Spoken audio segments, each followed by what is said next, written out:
ఉత్తరాఖండ్లోని ఒక పట్టణంలో జరిగిన ఒక ఘటన దేశంలో సంచలనమైంది, అంతర్జాతీయ వార్తల్లోకి ఎక్కింది.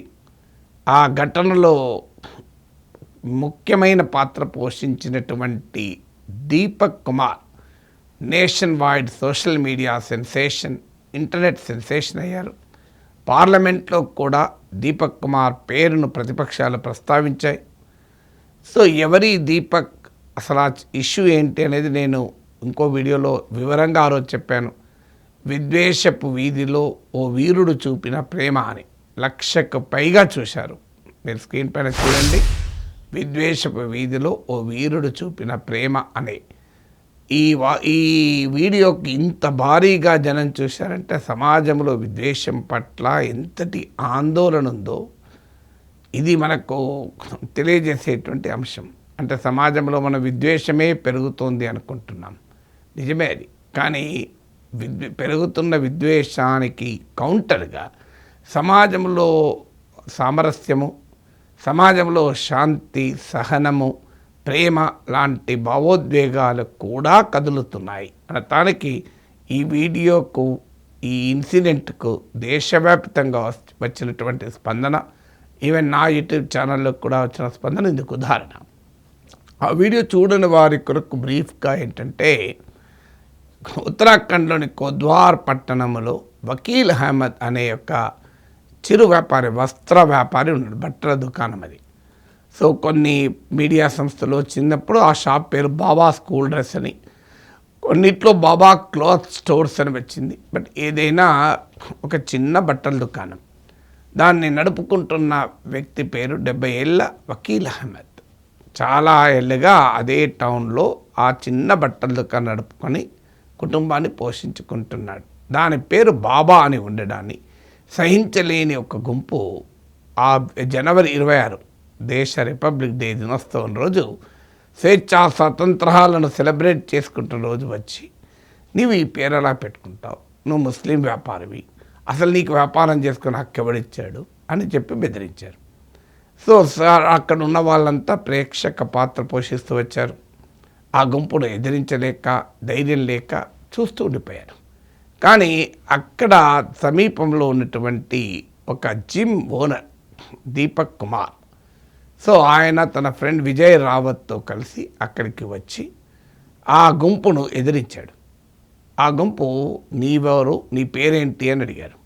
దీపక్ అని చెప్పాడు. దీపక్ అంటున్నావు, ఈ ముస్లిం వ్యాపారి కొరకు ఎందుకు వస్తున్నావు అని మళ్ళీ ఇంకా ఎక్కువ నిలదీశారు. అప్పుడు నా పేరు మహమ్మద్ దీపక్ అని ఆయన సమాధానం చెప్పాడు.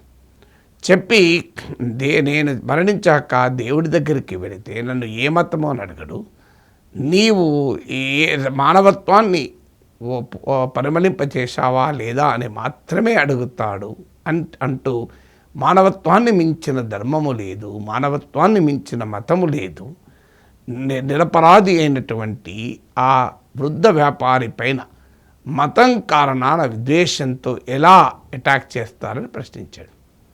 సో ప్రశ్నించిన ఆయన ధైర్యాన్ని చూసి ఆ గుంపు అప్పటికైతే వెళ్ళిపోయింది. కానీ ఆ తర్వాత ఆయన జిమ్ పైకి వచ్చారు.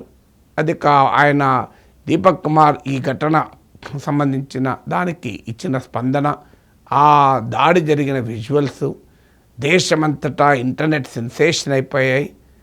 కాస్త ఆయనను ఆ దేశవ్యాప్తంగా వచ్చిన స్పందనే కాపాడుతాదేమో అని అనుకున్నాం. నేను ఆ వీడియోలో కూడా చెప్పాను.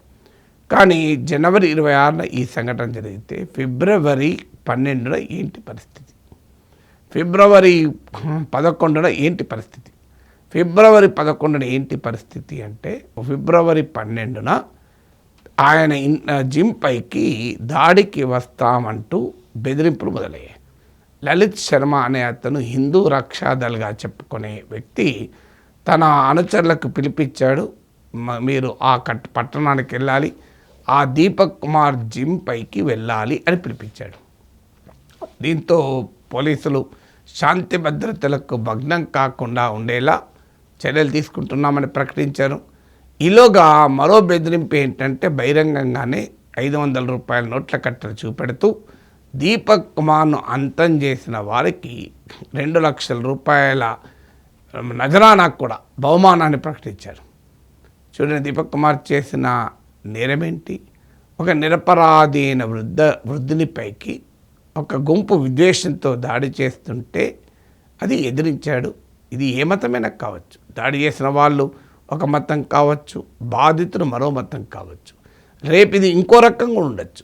బాధితుడు ఇంకో మతమై దాడి చేసిన వారు మరో మతం కావచ్చు. ఎందుకంటే మత విద్వేషాలు ఎక్కడ ఎవరైనా ఏ రూపంలోనే జరగవచ్చు. ఇక్కడ మతాలతో సంబంధమే లేదు. దాడికి గురవుతున్న బాధితుడు, దాడి చేస్తున్న నిందితుడు, వాళ్ళు మతాలు ఏదైనా కావచ్చు.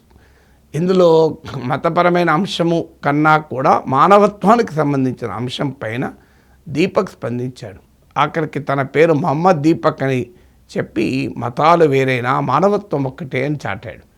సో దేశమంతటా హీరో అయ్యాడు. కానీ ఆయన ఇవాళ బిక్కుబిక్కుమంటూ ప్రాణం అరచేతిలో పెట్టుకొని ఆ కుటుంబం అంతా భయంతో కాలం వెలిబుచ్చుతోంది.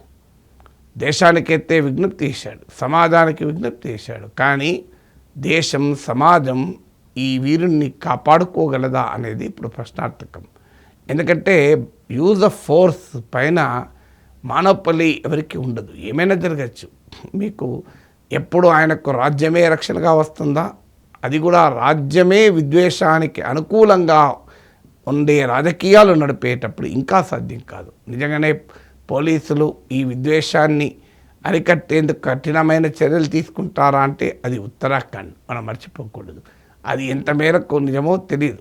అసలు రాజ్యము, అధికారము తమ చేతుల్లో ఉందని భావించే ఈ విద్వేషాన్ని మరింతగా పెంచుతున్న సందర్భాన్ని కూడా మనం చూస్తున్నాం. ఇప్పుడు ఆ దీపక్ కుమార్ పరిస్థితి ఏంటి? ఆయన ప్రాణానికి ముప్పు మాత్రమే కాదు, చివరికి ఇప్పుడు ఆయన జీవనోపాధికి కూడా దెబ్బతిన్నది. ఒకప్పుడు ఆయన జిమ్లో 150, 150 పీపుల్ డైలీ వచ్చేవారు. ఇప్పుడు 12 మంది, 15 మంది కూడా వస్తలేరు. అది కూడా ఎప్పటి నుంచో వస్తున్న ఆ 12 మంది, 15 మంది. కారణం ఏంటంటే ఎప్పుడు జిమ్పై దాడి జరుగుతుందో తెలియదు. జిమ్కు వెళ్తున్న పార్ని ఎవరు దాడి చేస్తారో తెలియదు. ఎందుకు మాకు ఈ తలనొప్పి అంటూ జిమ్కు వచ్చేవారు కూడా ఆగిపోయారు. అంటే ఒక రకంగా ఆర్థిక విధ్వంసము జరుగుతోంది. ఆయన ప్రాణాలకు ముప్పు ఏర్పడింది. ఆయన కుటుంబం రోడ్డున పడింది.